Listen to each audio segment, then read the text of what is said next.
ప్రధాని నరేంద్ర మోదీ ఇవాళ 3,000 మంది యంగ్ లీడర్స్ తోటి భేటీ కాబోతున్నారు. దేశాభివృద్ధిలో యువతను భాగస్వామ్యం చేయడమే లక్ష్యంగా దిశానిర్దేశం చేయనున్నారు. స్వామి వివేకానంద జయంతి సందర్భంగా నిర్వహించే జాతీయ యువజన దినోత్సవంలో భాగంగా ప్రధాని మోదీ ఇవాళ 3,000 మంది యువతీ యువకులతో ముఖాముఖి కార్యక్రమం నిర్వహించనున్నారు. ఢిల్లీలోనే భారత్ మండపంలో జరిగే Viksit Bharat young leaders dialogue కార్యక్రమంలో దేశ విదేశాలకు చెందిన పలువురు యువత పాల్గొననున్నారు.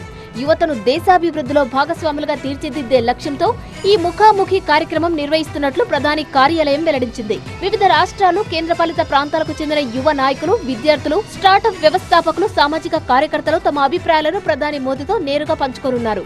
దేశ అభివృద్ధికి సంబంధించిన యువత దృక్పథం, భవిష్యత్తు దిశ, వినూత్న ఆలోచనలు, సాంకేతిక ఆధారిత పరిష్కారాలు, అమలు చేయదగిన ప్రణాళికలపై లోతైన చర్చ జరగనుంది.